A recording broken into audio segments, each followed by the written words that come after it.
با تشبث مقامات اجرایی حاکمیت دولتی و جوانان ناحیه جبار رسولوف بخشیده به محوره جوانان و استقبال سزاوار روز جوانان تاجیکستان راهپیمایی ادامه دایر گردید. در راهپیمایی زیاده از 3000 نفر جوانان، خدمتچیان دولتی، ورزشکاران، آموزگاران، خوانندگان مؤسسه‌های تعلیمی ناحیه فعالانه اشتراک نمودند. جوانان با افتخار شعارهای پیشوای ما افتخار ما، جوانان پیروان پیشوای ملت، جاویدان باد جوانی و جوانان را بلند برداشته صداقت و محبتشان را نسبت به تاجیکستان عزیز ثابت ساختند و اظهار قناعتمندی از سیاست کاملی اساسگذار صلح و وحدت ملی پیشوای ملت پرزیدنت جمهوری تاجیکستان محترم امامعلی رحمان نمودند.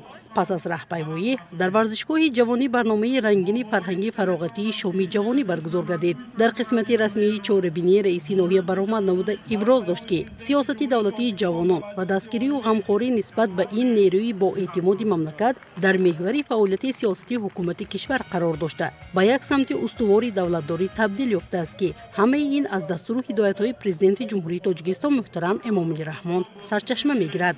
مقامات اجرایی حاکمیت دولتی ناحیه جبار رسولوف در زمینه سیاست جوانپرورانه پیشوای معظم ملت برای جلب جوانان به تحصیل، علم، کسب و هنرآموزی و تامین جایهای کاری شرایط مساعد فراهم آورده است. مورد به ذکر است که در ناحیه 27 تالار ورزشی، 2 ورزشگاه، 50 میدانچه ورزشی و 5 مکتب ورزشی فعالیت دارد. در دایره عملی نمودن نقشه چهاربینی‌های جشن 35 سالگی استقلال دولتی جمهوری تاجیکستان در ناحیه در دوام 3 ماه اول سال جاری 2 عدد میدانچه ورزشی و 2 عدد تالار ورزشی ساخته به استفاده داده شد. در دانشگاه و دانشکده‌های کشور زیاده از 4762 نفر طالب علم ساکنان ناحیه جبار رسولوف تحصیل می‌کنند و اعلاخوان‌ها با استیپندیای رئیس ناحیه قدردانی کرده می‌شوند.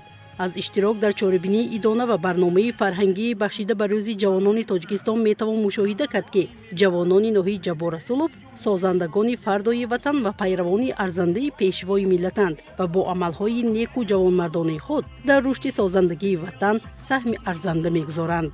سرودهای ترنم کننده صلح و وحدت، آزادی و آبادی، مهر و محبت به وطن اهل فرهنگ چهاربینی روز جوانان تاجیکستان را در ناحیه جبار رسولوف شکوه خاص بخشیده طبع اهل اشتراکداران را بالیده نمود. مستانه محیدی لازاده، سلیم عادل زاده، اخبار.